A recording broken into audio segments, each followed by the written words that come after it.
Are we truly taking cancer serious in the fire service?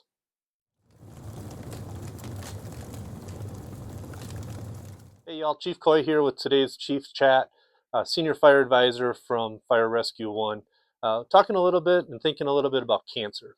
We all know cancer sucks.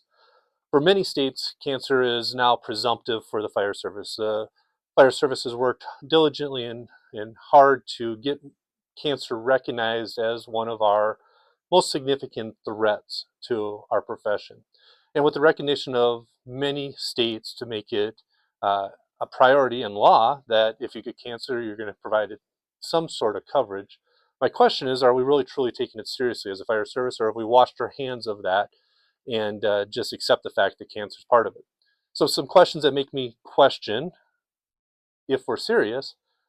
Most of us don't allow personal protective clothing in our buildings, in the training room, in the classroom, in the hallways. We keep that in the engine bays because that's the dirty area. Then why do we, for public education, go into schools with our turnout gear and SCBAs? Yeah, I get it. It's what we've always done, and we want the kids not to be scared of us and all those things that we've been told throughout our career. But if it's not good enough to be in our classrooms, it's probably not good enough or clean enough to be in an elementary school classroom either.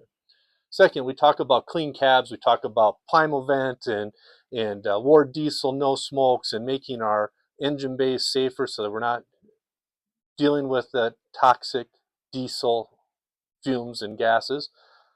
But yeah, we put our weight rooms in the engine bay, or we have a kitchen table in the engine bay, or couches for lounging in the engine bay. And yeah, those are really cool, and it's a great culture piece. But if we're truly concerned about cancer, does that make sense? And I know some organizations that's just not feasible. But the question is, should we be addressing it at least, coming up with a plan to resolve it? And then finally, cigars are cool. We promote it by sitting out in front of the station smoking a stogie after a good call or at the end of training. Is that really what we should be doing to promote a healthier environment for our firefighters? And I know that this is probably going to ruffle some feathers, but when you really think about cancer prevention and limiting our risk for cancer, the little things are what's going to make the difference. Getting 2 sets of turnout gear, yeah, that's going to help. But if we don't do the other little things like wear our SCBAs throughout it, wear respiratory protection when we clean up after incidents, wear body isolations, gloves or medical gloves instead of touching that gear, if we don't wash and clean within 24 hours, if we're not doing those little things, it's not going to make the impact. So my challenge to you all is, let's do what's right.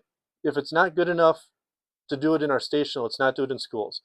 If we're putting Plymouth vents and Ward diesel and other exhaust extraction systems in engine bays, but yet we're still out there working out, or we're out there having dinner, or we're out there hanging out and socializing, we're really not doing the little things to make an impact. So with that, I challenge you, take a better look at what you're doing to prevent or limit your exposure for cancer. There's enough opportunities in our profession to gain exposure. We shouldn't be doing it every day just because that's what we've always done. With that, Chief Caughey, Senior Advisor for Fire Rescue 1, let's honor our traditions, but let's lead change. Let's truly lead the future for the fire service.